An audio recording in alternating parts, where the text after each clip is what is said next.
So when are you most glad that you learned some basic survival skills? Well, when you really need them, of course. And the same holds true for basic financial knowledge. In fact, financial literacy is always important, but it's especially important in times of crisis. For example, like today. It's that time again, time to tune out the hype and focus on the facts. Facts that matter to you, the income generation. Let's get started. Get ready to separate reality from myth. Joining me right now is Sound Income Strategies founder and CEO David Scranton. They've created a new type of inflation. And although markets have always been an emotional place, they seem to be even more of an emotional place these days. Jeffrey Small, market watcher, is with me. Stock market dynamic is getting ready to significantly change. So let's bring in our co-host, Jeff Small, president of Arbor Financial Services, and also the brand ambassador for the Retirement Income Store.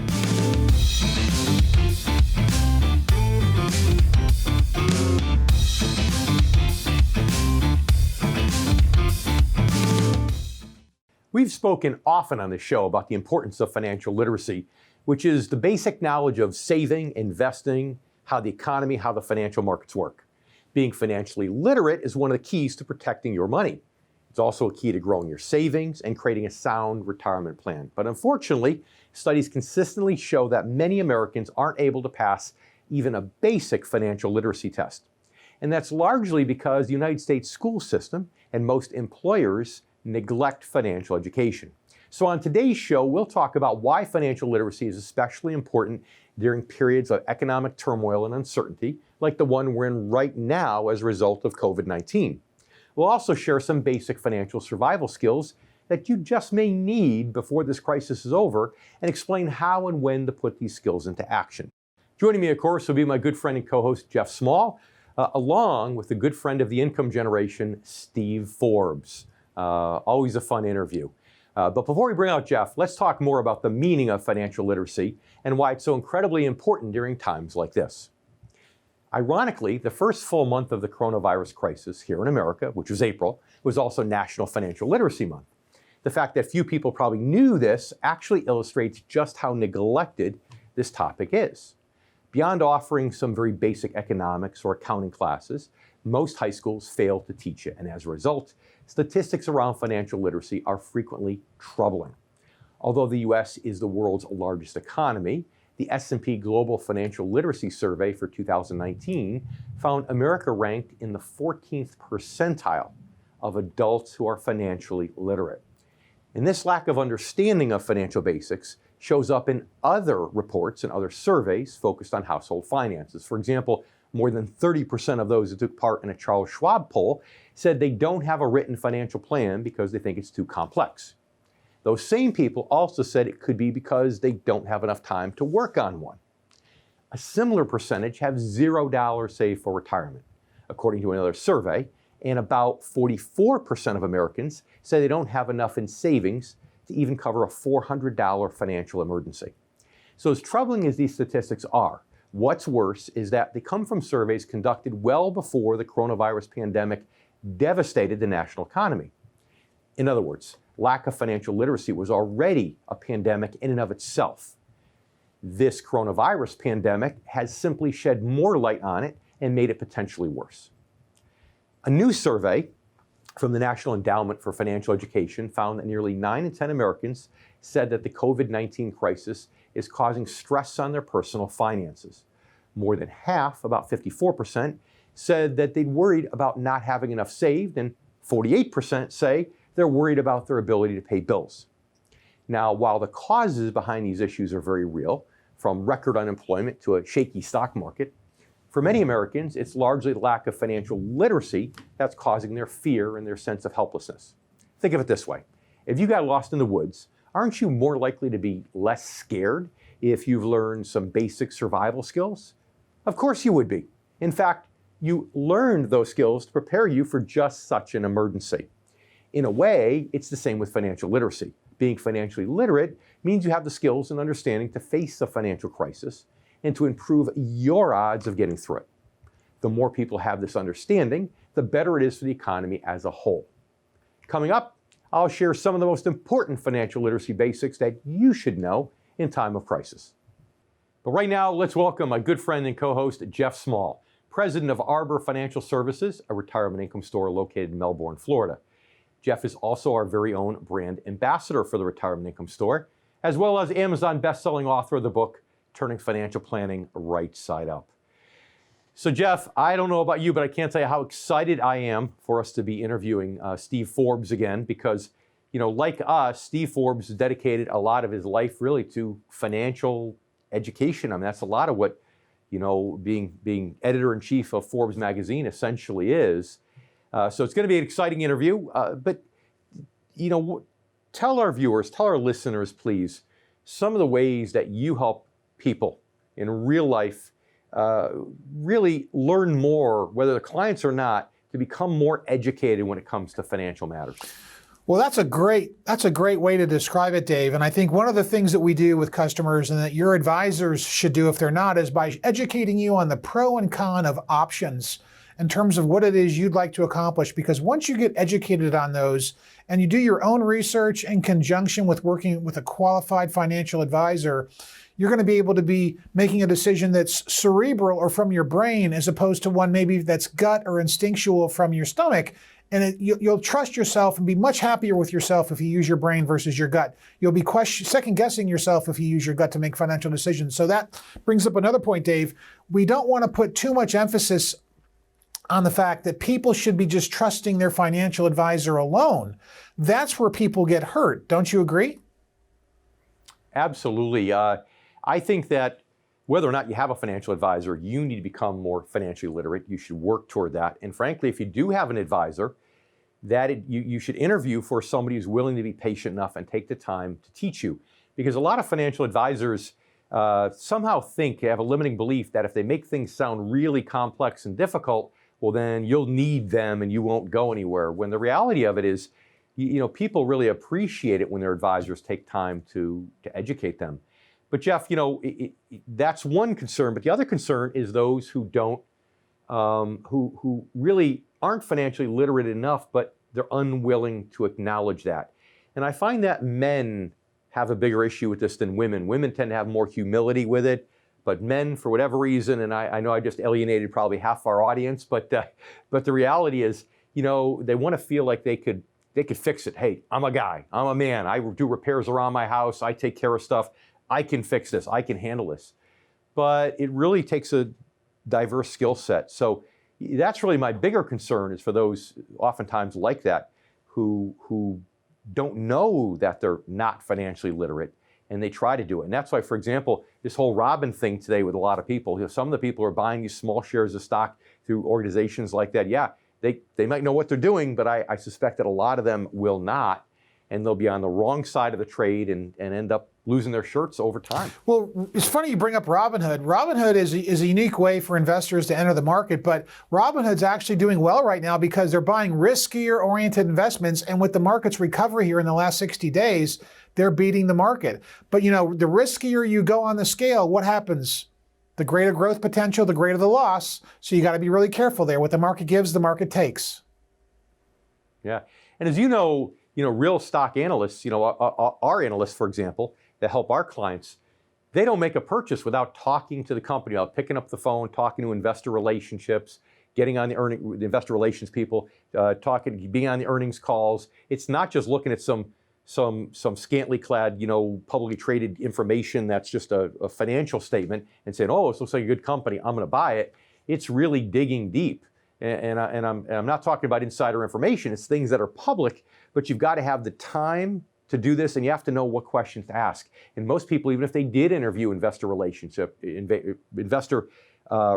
in corporations, you call them up on the phone, or if they did listen to earnings reports and earnings calls, they wouldn't know what to listen for or what to ask, right? No, they really wouldn't. But what I found, Dave, is most advisors that are out there and most firms are outsourcing the money. The advisor is just a conduit. They're buying ETFs and mutual funds and they're shipping the money off somewhere else to be managed and invested. They're not really managing. They're just conduits or middlemen, so to speak.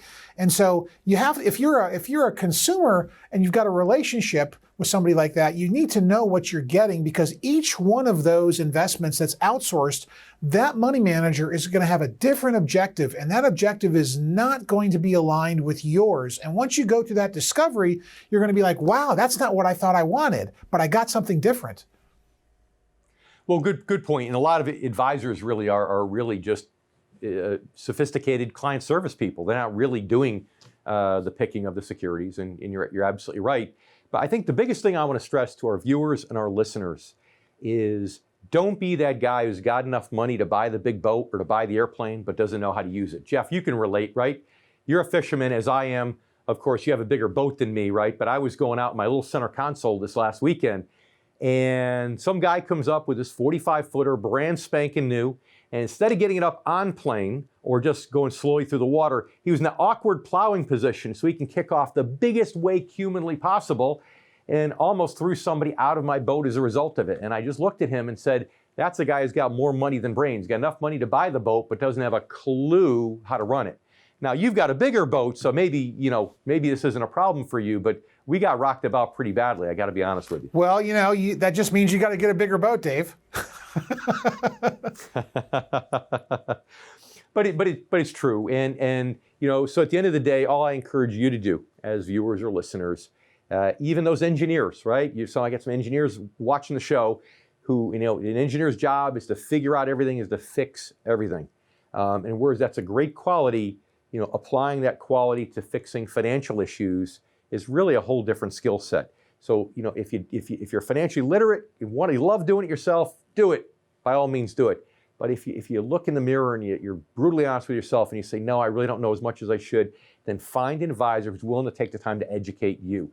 If you're an engineer, you're an accountant, you're a left brain professional, you're smart enough to learn it, and you should learn it, but you got to find somebody who's willing to invest that time in you.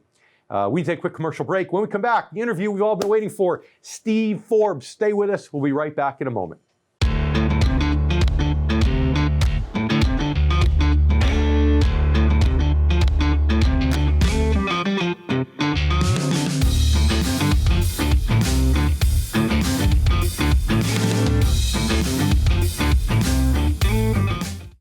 I'm David Scranton. As we reopen the economy, a renaissance has begun in the world of investing. If you or your advisor are not prepared for the new corona economy, you could be left behind. You don't have to cross your fingers and toes hoping for growth in this unpredictable stock market.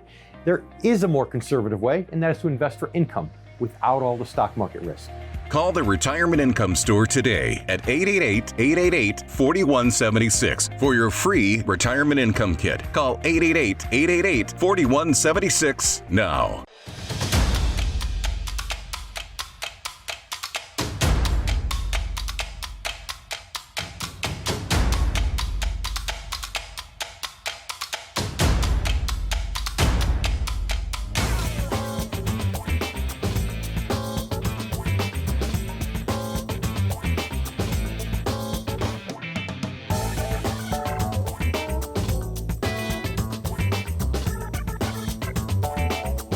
For behind-the-scenes photos, retirement planning tips, and upcoming giveaways, follow the Income Generation Show on Facebook.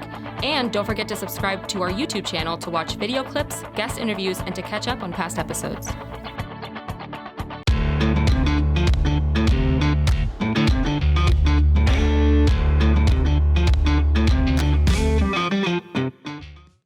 So exactly what are some of the most important elements of financial literacy to be aware of, especially in a time like today?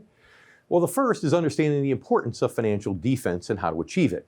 If you're a sports fan, you know that when a team is winning by a significant number of points late in the game, very often it shifts its strategy to defense to help protect the lead.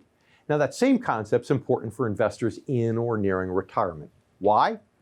Because incurring a big financial loss at that time is much more dangerous than suffering one in your 30s or 40s. And that's why I always stress that the number one priority for investors over the age of 50 should be asset allocation and diversification to focus on protection of your assets.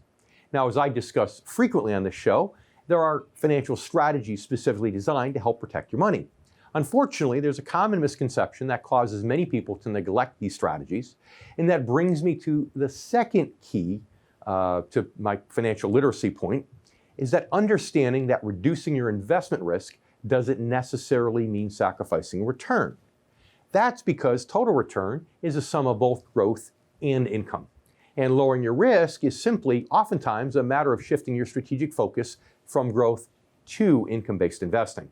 And I say a simple matter because the basic concept is fairly easy to understand. The execution, however, requires a much deeper knowledge of the markets and the universe of income-generating investments. In fact, many financial advisors lack this knowledge, and as a result, they're more apt to promote traditional buy and hold investment strategies built upon stock mutual funds, and other investments that deal primarily with growth instead of income. Which brings me to my third key financial literacy point, that buy and hold investing gets riskier as you get older. Traditional buy and hold investing worked well in the booming 80s and 90s when Wall Street was in the midst of one of its best long-term bull markets in U.S. history. However, since the year 2000, the stock market has suffered two major corrections of over 50%. For the last decade, it's been in a period of historic uncertainty fueled by massive artificial stimulus. During this time, buy and hold investors have averaged, over the last 2 decades, a 5.5% annual return, about half of what the stock market is typically said to deliver over the long run. Plus, all that growth has really come only in the last 7 years, and largely as a result of all that economic stimulus from the Federal Reserve and other central banks. From 2000 to 2013, thanks to these two major market pullbacks, many stock portfolios were underwater for almost all of that 13-year period. So if you retired in 2000, let's say at the age of 65, it is taking you all the way to age 85 to realize that 5.8% return. By comparison, many income-based investors in the same period have enjoyed a comparable or even better rate of return in the form of income, with much more consistency and much less stress. Sure, you might get lucky as a buy and hold stock investor and might enjoy another long-term bull market like the 80s and 90s. But sound investing after the age of 50 or so isn't about luck, it's about strategy. Diane and her husband dreamed of spending their retirement traveling, but that changed when she became her mother's primary caregiver. Now her day starts before 6 a.m., helping mom often late into the night. It's a stressful job, but Diane wants the best for her mom. Sound familiar? We thought so too. Caregiving can take a toll on your family, but the Retirement Income Store is here to help. Call 1-888-888-4176 to find out how the Retirement Income Store can help you achieve financial empowerment during retirement.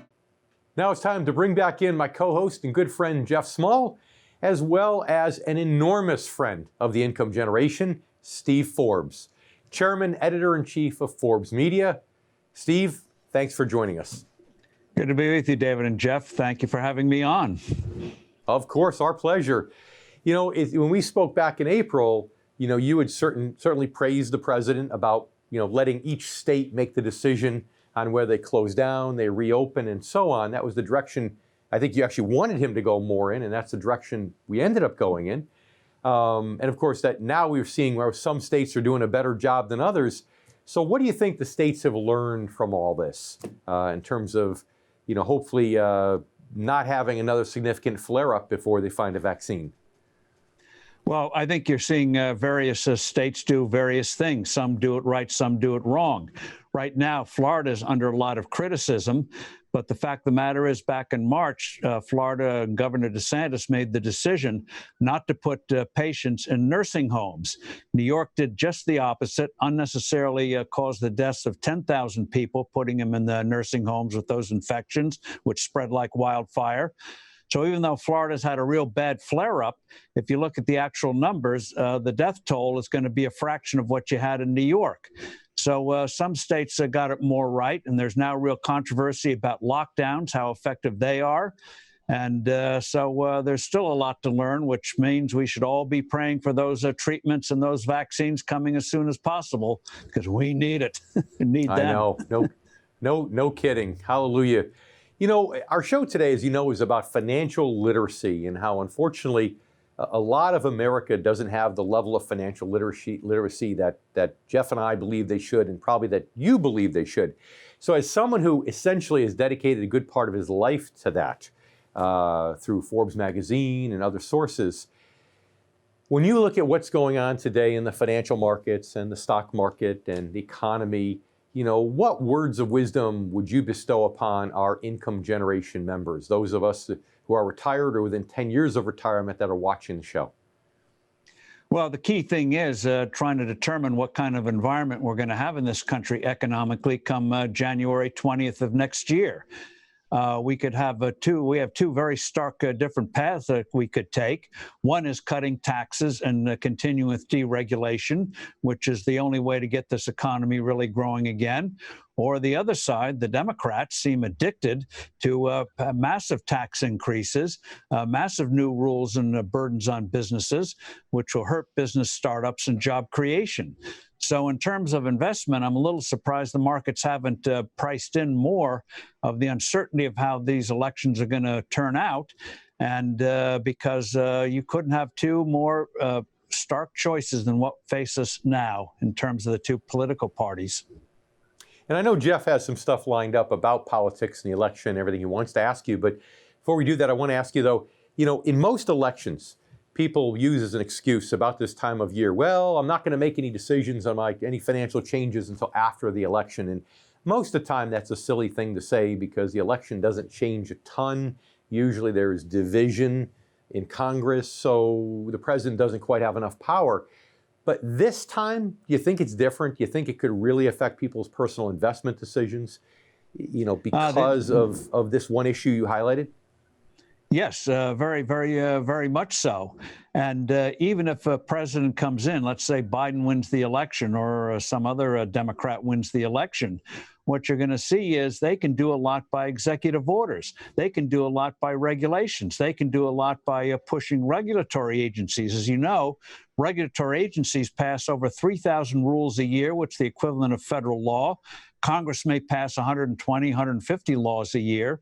So even if the Democrats don't get control of the Senate, they can do a lot of harm to the economy just from the executive branch and the influence the executive branch has on these regulatory agencies. So yes, this election, you couldn't have more real differences between the two parties than what is facing us. Yeah, and raising taxes in this economy would be devastating for sure.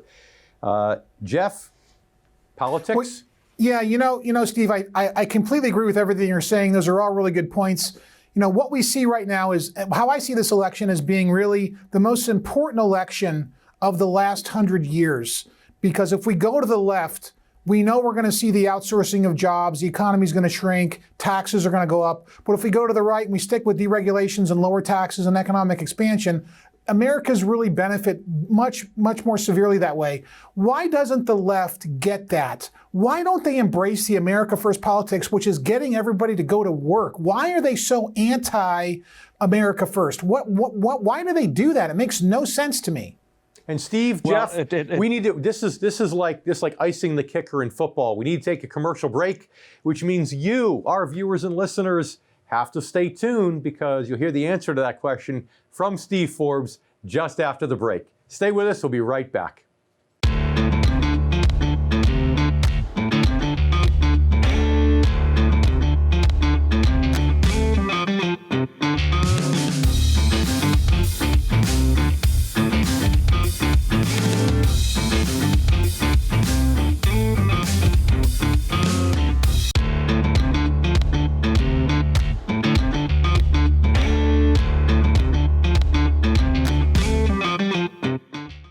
Now, while it's good to be aware of basic survival skills in an emergency, they aren't worth much if you don't know how to use them. And the same is true with financial literacy.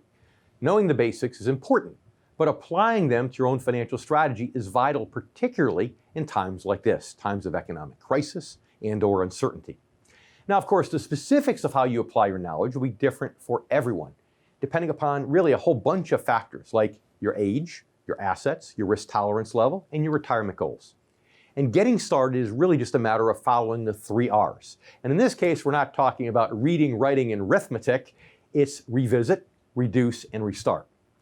As you may know, we recently did a show all about the importance of revisiting your retirement plan in the wake of a crisis like this. Why? To make sure that the key decisions you've made are still the right decisions for you. Your plans around when to retire, when to start collecting Social Security, how to prepare for future healthcare expenses, Those are just some of the areas that you may need to revisit due to the pandemic. Now, in the process of revisiting your strategy, I recommend doing so with those 3 financial literacy basics in mind. The importance of defense, the understanding that reducing your risk doesn't have to mean sacrificing return, and the awareness that buy and hold investing gets riskier with age. So with that in mind, if you think there's a chance that you may be carrying too much risk in your portfolio, take action to reduce it and lower your chances of suffering a major loss. That's what the concept of financial defense is all about, trying to protect your lead late in the game. Now, if you agree that sounds like a smart strategy, but you're worried you may not have accumulated enough points to win the game, that's where an understanding of those other 2 financial basics really come in handy. Now, you know that holding on and hoping the stock market recovers isn't your only option, and that shifting your focus to income means that you can continue getting a competitive return while also reducing the risk of a major loss. With that knowledge and understanding, you can now confidently restart your retirement for the new Corona economy. Hopefully, though, preferably with the help and guidance of the right advisor, one who specializes in investing for income. Now let's welcome back my good friend and co-host Jeff Small, as well as the Income Generation's good friend Steve Forbes, Chairman and Editor-in-Chief of Forbes Media. So Steve, to finish up the question that Jeff asked right before the break, why is it in these areas that Democrats don't seem to get it? Because to them, it's about power. They want power, and they think the economy will just do well by them saying so, throwing in some more money. They have no conception of what makes an economy work, what enables people to start businesses, enables people to get more skills and move up the income ladder. That is just out of their sphere of understanding. So they think they're doing right by putting in more controls. They think they're helping people by doing what they're doing. And they don't realize, and sadly, we may pay a price for it if they get in, that by what they're doing, they're going to hurt most those who have the least, because they're not going to get an opportunity to get those jobs. They're not going to get an opportunity to move up the ladder, earning more income. They're going to crush it. And so I think if these bad guys get in, 2022 congressional elections, there'll be a huge turnover. But in the meantime, we're going to pay an unnecessarily severe price. But it's about power. They want control.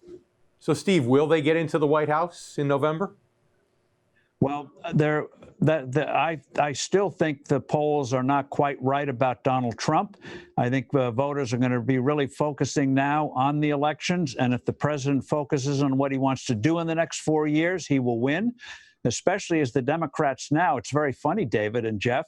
They're starting to talk about, do we really need these debates? You know, they don't matter much anyway, because they know their guy can't withstand an hour and a half of real severe questioning. And they can't. You know, they used to have presidential candidates campaign from the porch. You know, front porch campaigns 120 years ago. This is the first basement campaign in American history. They don't want their guy out there because he won't be able to stand up, and people are going to say, why did they put that guy up as their nominee? Yeah, it's pretty bizarre that that's the best that they can do cognitively, because it's very clear to even the Democrats, you know, they're trying to control him and they're keeping him. They won't let him make announcements or do press conferences by himself now. They're keeping him under wraps. It's pretty clear that Joe really is a shadow of himself, and there's something cognitively going on there. And it's bizarre that we have that for a Democratic candidate in this election, Steve. It makes no sense to us. Well, they put him up. And by the way, he is a man more of the left than his image indicates. But they put him up because they really feared, rightly so, that Bernie Sanders was about to take the nomination. Remember, back in March, Bernie had started to do very well. He won the Nevada caucuses by an overwhelming margin. And they thought he was going to do to the Democrats what Donald Trump did to the Republicans 4 years before. So an amazing number of days, the Democrat establishment got the other candidates to withdraw. I'd love to see how they push that through. They anointed Biden. They got him through the South Carolina primary and got him through. And one thing he did do in his debate with Bernie Sanders after this steamroller started is Biden got pumped up and he held his own sort of for an hour, and that was the end of Bernie Sanders. So, but can he hold up for an hour and a half, 3 times in the debates? I'm not so sure. But he hasn't gotten any better. But they chose Biden because they found no one else there that they thought could use to stop Bernie Sanders. That's the way to put it. Use to stop Bernie Sanders. Well, you brought up a really good point. They've painted him too as a moderate, and he's really not. He's embracing the Sanders platform and the progressive platform. He's really not a moderate. That's kind of snake oil, don't you think, Steve? Really is. And when you propose $3 trillion, the number's so big you can't even comprehend it.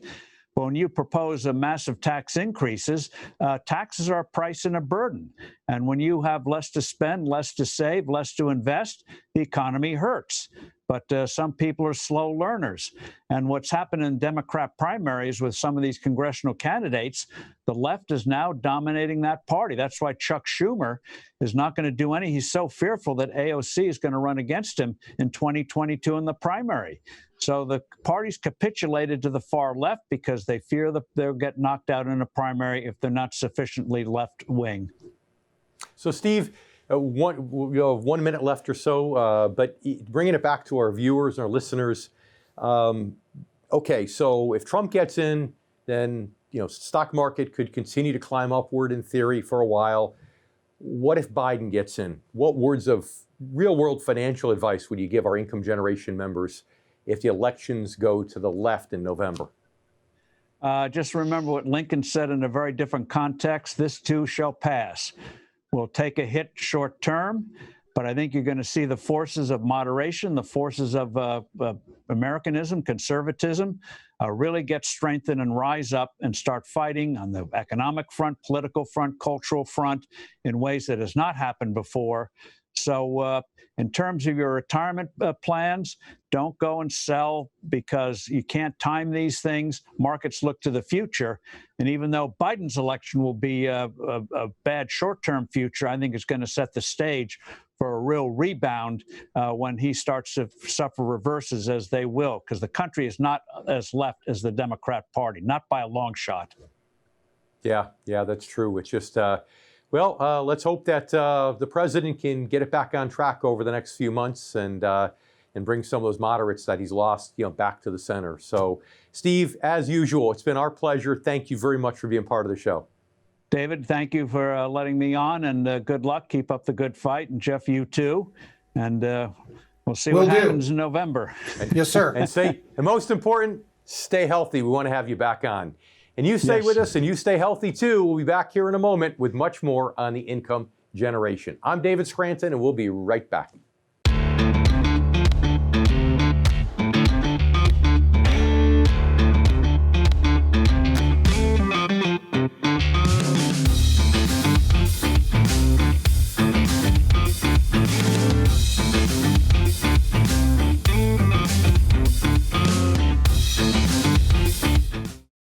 Hi, I'm David Scranton. As we reopen America during these difficult times, we're all practicing social distancing. But at the Retirement Income Store, we're also practicing stock market distancing. You don't have to cross your fingers and toes hoping for growth in this unpredictable market. There is a more conservative way, and that's to invest for income without all the stock market risk. Call the Retirement Income Store today at 888-888-4176 for your free retirement income kit. Call 888-888-4176 now. Welcome back to the Income Generation. I'm David Scranton, and of course, I'm here with my good friend and co-host, Jeff Small. So, Jeff, I love talking to Steve Forbes. He is such a great guy. He's such a class act. But were you at least a little surprised that even with the polls, he's usually so optimistic about the president getting reelected or the conservatives getting reelected? Did you notice that? I think he sounds a little less definite this time around on what's going to happen in November, does he not? I did pick up on that. Dave. He did flinch a little bit when you asked him that question. And even the bombardment of the negative media and the negative press constantly undermining this presidency is even starting to wear on the staunchest supporters of President Trump. Because that's what happens when you hear negativity after negativity after negativity. And people have worries. They have worries about the markets, their money, and the virus. I think that's why he loves being here with us on Newsmax, because I'm surprised he didn't make an overt appeal to the Newsmax audience to make sure come November they all put on a mask and they go vote. Because that's what he wants, at least for our Newsmax audience. So, he did talk about, how it could be different, but he said, don't go selling a lot of things, don't change your investments around completely, you can't time the markets. And I get why he says that, but we always talk about going from growth to income when you're retired, or preferably within 10 years of retirement, going from the G to the I, investing for interest and dividends. And of course, that makes sense because, if the last two major stock market drops we've had, 2000 to 2013, each one took 6 years and then 7 years respectively to bottom out and come back. So arguably, if you're within 6 or 7 years of retirement and you don't make the shift, you might have a lot less money now come retirement. Less money means it's going to generate less income. Well, so you and I know making that shift makes sense early so that you can start building your income for those who need income. But how about those who don't, right? How about those who are blessed with a huge pension plan? They don't need income. What do you do there? Well, I'll answer that question, but in Steve's defense, he's talking about money that's not creating income, money that's just invested in the market. Because if you've ridden the roller coaster, just like you've illustrated the last 20 years, you end up pulling out income when you need it every year systematically. You're taking out money in the down years. It lowers your rate of return. It's not going to be a 6-7% return. It's going to be a 3 to maybe a negative 3% return when you take out money when it's going down. So what people are doing now, and what they've been doing for the last probably 2 or 3 years, is if they're retired or on the cusp of retirement, they've not been wanting growth, Dave. They're happy with 4 to 5% a year of steady dividend income or steady fixed income interest earnings. They don't want to ride the roller coaster anymore. And a lot of folks don't understand they don't have to ride the markets any longer. There's other options. Right. So whether you need income or whether you don't need income, there are more conservative options, is what you're saying, correct? That's correct. More conservative options, less risk equals more enjoyment and less stress during retirement. It's not about accumulation. I'm going to pound this into every show that we do. You've got to get off the accumulation fixation. It's not about accumulation. It's about interest earnings and conservation. Conserve the asset. Make sure you have forward growth between 4 and 5%. Yeah, and to be fair, the younger folks watching that aren't within 10 years of retirement, okay, it's fine. They could focus on total return and perhaps be totally agnostic whether it comes from interest or dividends or growth. But those members of the income generation, Jeff, that you're speaking to right now, those retired or within 10 years of retirement, that's certainly a good piece of advice. Focus on the I, the income, not the total return or the growth. That's great advice because if they don't take that advice, Dave, they're going to play the recapture game, which means they've got to wait years to get back to break even. Yeah. And at the end of the day, income is like a bird in the hand. When you get growth in something, it goes up in value. It can go up and it can come right back down the next day. You think you made money, but you really didn't. It was just on paper. But when you get an interest or dividend payment paid out, it's like the bird in the hand. And if you take it because you need it, fine. If you don't, you reinvest it to buy more shares. You're getting organic growth. I always call it building your net worth the old-fashioned way. It's kind of like people who get a rental property. They take the rental income, they save it, then they use it as a down payment for a next rental property, and they keep parlaying it into more and more properties. That's exactly what you can do, even if you don't need the income, but you're investing for the I instead of the G. That's right. That's exactly what they should do. Invest for the I and not the G. Get off of the growth or accumulation or risk roller coaster. Get into safetiness, especially at this time with everything that's going on. Yeah. And I would say for our viewers or listeners, I would say that, yes, this is an important election coming up. But in my experience and Jeff's experience too, every time somebody really holds off major financial decisions till after the election, most of the time it doesn't make that big of a difference. In our society today, whoever's sitting in the White House doesn't have as much power. So the reality of it is Make the decisions that are right for you at your stage in life. All right, we need to take another commercial break, so please stay with us. We'll be back here in a moment, coming up on the Income Generation. We'll be right back.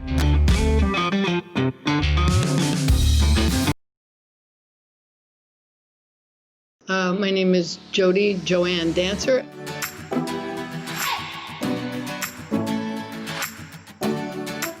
I have been practicing yoga, and I went to class on the wrong day. I had just recently, friends encouraged me to take a cruise, and they had ballroom dancing on the cruise, and I danced the whole week. I never got off the ship. And I went back the next day, went to yoga on the wrong day, which was the right day for me. And I was introduced to the Nia technique. And I love the movement. The teacher moved like water. I wanted to be like that. I just was expressed joy and movement and magic. Lost weight. I got taller. I got thinner. I got stronger. I was more fun. And it changed my life. It was created out of aerobics, and they saw the injury that was created by repetitive motion on the same joint. We were basically doing calisthenics to music. So they added the martial arts, kicked off the shoes, and we got down to grounded movements, rolling the pelvis, the chest, the head, the 3 body weights, the spine, and doing squats instead of jumping jacks, and added jazz because it was fun, and free dance because we want to, and then we cooled down with yoga stretches. So it really provides all the needs that I have for movement. I didn't like the time. I complained, and the teacher suggested, why don't I get certified and teach my own class? So I did. And at 50 years old, I got on an airplane, flew to Texas, and got certified. It's so adaptable. So I'm a hip replacement myself. Many of my students are hip replacements. They have sciatica. They have heel problems. They have replacements. We have, it's because it's soft on every joint. We don't leave the ground. It's adaptable. If it feels good, do it. If it doesn't, change the move, but don't stop. I love the ballroom. I love really any music and movement, but the ballroom was so structured. What I loved about this form was it was like unstructured. We have some discipline so we don't run into each other. But then there's a movement that's suggested, and you can try it that way or tweak it to a different way that makes you feel good. So interpreting the music and feeling the movement and giving you the freedom to do that and the space to do that in was what was so freeing. I did jazzercise, I did Tai Chi, I did kickboxing, I did yoga, I did all of those, and Nia incorporates all of those because of the martial arts to get the cardiovascular without doing jumping jacks. We do blocks and kicks and punches, and the older ladies enjoy that, and it gives you a sense of power to say no and yes and punch and kick and shake and jiggle and wiggle and laugh and sing, and it's quite entertaining. Do something, do what you love. I did all those things. I kept trying them all, and I liked the kickboxing, but then I was erratic. I wanted to go beat somebody up, or yoga and Tai Chi was too slow, and jazzercise, I felt like my mother's dance, and I had to find something. So I just kept seeking. One thing led to another, and you just keep going till you find what you love, because if you love it, then you'll continue to do it.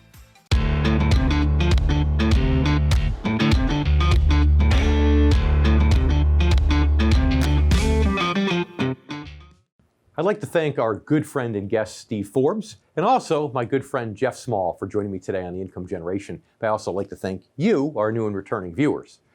Documentarian Ken Burns recently ranked the coronavirus pandemic as one of the most significant crises in American history, right up there with the Civil War, the Great Depression, and World War II. The scary thing is that we're still in it. We don't know how bad the ultimate toll will be in terms of either the health crisis or the economic crisis. In other words, we're still lost in the woods, which makes knowing some financial survival skills and how to apply them crucial. In terms of this crisis, that means understanding some basic financial literacy concepts about the importance of financial defense, the full range of investment options, and the strategic benefits of investing for income for people in or nearing retirement. But it also means knowing how to put those concepts into action with the help of the right advisor by revisiting your financial strategy, reducing your risk if necessary, and restarting your retirement for the new Corona economy. And finally, it means understanding the practical value of investing for income, even if you're comfortable with your risk level. Remember, the number one reason most people invest is to ensure they'll have a reliable income stream to meet their needs and goals throughout retirement. And that is in good times and in bad. In both cases, it's all about the income. As always, stay safe and thanks for watching. If you're close to or in retirement and you're concerned about your money, it's essential that you stay informed and up to date. And as you know, right here is where you can do it on The Income Generation. I'm David Scranton, and we'll see you next week. Meet Bob. 10 years ago, he made the shift from investing for growth in the stock market to investing for income. Today, many of his friends are terrified to open their recent statements, but not Bob. Bob is enjoying his retirement, counting his interest and dividends. By investing for income, Bob was able to reduce his exposure to market risk and establish renewable streams of income for retirement. Sound familiar? If not, start with our free retirement income kit by calling 888-888-4176. The Retirement Income Store, where retirees go for income. Investing for income?